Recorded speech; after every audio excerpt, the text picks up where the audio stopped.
I have a great time with my life, and I want to share it. I love living. I think that's infectious. It's something that you can't fake.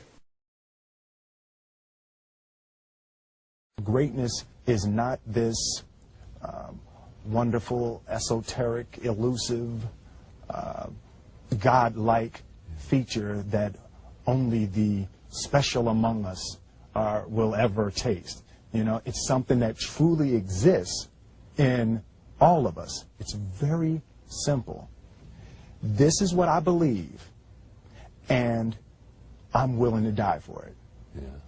Period. It's that simple. I know who I am, and I know what I believe. I know who I am, I know what I believe. That's all I need to know. And that's all I need to know. So from there, you do what you need to do. Yeah. You know, and I think what happens is we make the situation more complex than it has to be. Because we're looking for complexity. There's got to be something complex to understand. It can't be that easy. No. We didn't grow up with the sense that where we were was where we were going to be.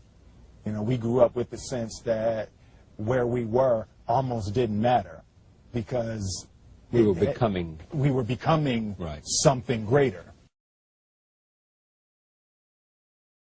The separation of talent and skill is one of the greatest misunderstood concepts for people who are trying to excel, who have dreams, that want to do things. Talent you have naturally. Skill is only developed by hours and hours and hours of beating on your craft. I've never really viewed myself as particularly talented. Where I excel is ridiculous, sickening work ethic. You know, while the other guy's sleeping, I'm working. While the other guy's eating, I'm working. There's no easy way around it. No matter how talented you are, your talent is going to fail you if you're not skilled. Mm-hmm. You know, if you don't study, if you don't work really hard and dedicate yourself to being better every single day, mm-hmm. you'll never be able to communicate with people, with your artistry, the way that you want. So the only thing that I see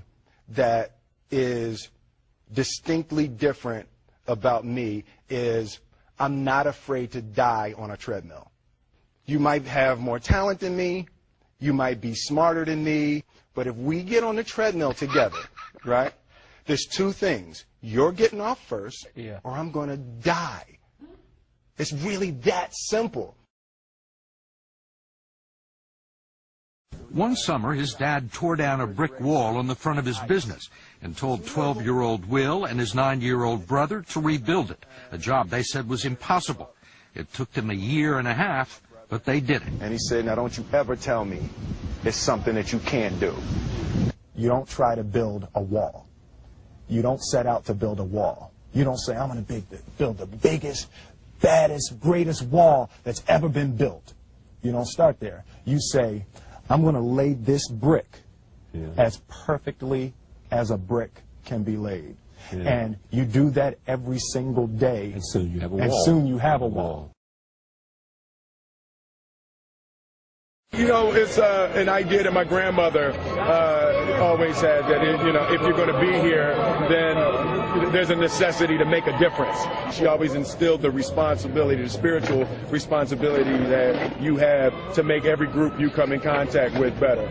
I want to do good. I want the world to be better because I was here. I want my life, I want my work, my family, I want it to mean something. And it's like, it has, if you are not making someone else's life better, then you're wasting your time.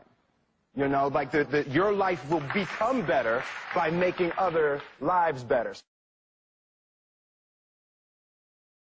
I want to represent an idea. I want to represent possibilities. I want to represent the idea that you really can make what you want. One of my favorite books is The Alchemist, Paulo Coelho. And I just believe that. I believe that I can create whatever I want to create. The first step before anybody else in the world believes it is you have to believe it. There's no reason to have a plan B because it distracts from plan A. I think that there's a certain delusional quality that all successful people have to have. You have to believe that something different than what has happened for the last 50 million years of history. You have to believe that something different can happen. Confucius said, he who says he can and he who says he can't are both usually right. Being realistic is the most commonly traveled road to mediocrity. Why would you be realistic? What's the point of being realistic? Just put up a barrier. Yeah, I'm going to do it. It's done. It's already done. The second I decide it's done, it's already done. So now we just got to wait for y'all to see. It's unrealistic to walk in a room and flip a switch and lights come on. That's unrealistic. Fortunately, Edison didn't think so. It's unrealistic to think you're going to bend a piece of metal and fly people over an ocean in that metal. That's unrealistic. But fortunately, the Wright brothers and others didn't believe that. And it just seems like such a ridiculous idea to me to embrace the idea that it's not going to happen. That's not real for that to happen. As soon as you say it, now you just made that real. Our thoughts, our feelings, our dreams, our ideas are physical in the universe. That if we dream something, if we picture something, if we commit ourselves to it, that is a physical thrust towards realization that we can put into the universe. That the universe is not a thing that's going to push us around. That the world and people and situations are not something that are going to push us around. That we are going to bend the universe and command and demand that the universe become what we want it to be. I study the patterns of the universe. There's a redemptive power that making a choice has, you know, rather than feeling like you're at effect to all the things that are happening. Make a choice, right? You just decide what it's going to be, who you're going to be, how you're going to do it. Just decide. And then from that point, the universe is going to get out your way. It's like it's water. It wants to move and go around stuff. You know. There's a flow of the universe that I've grown to know just how to go with it.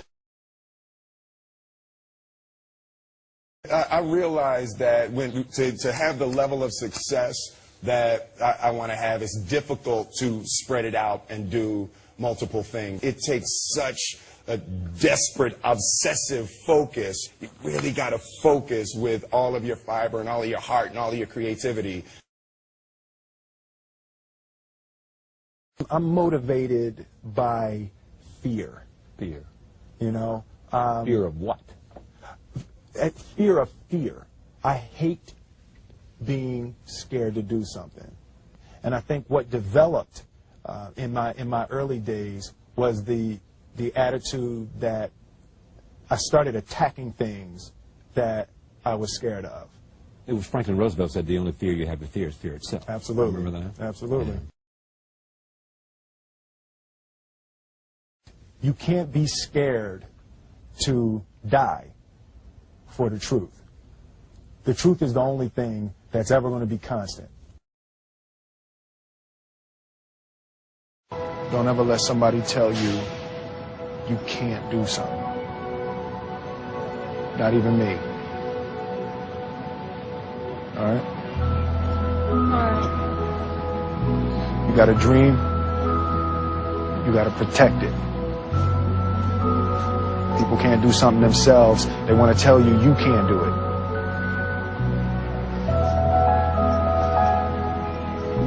You want something, go get it. Period.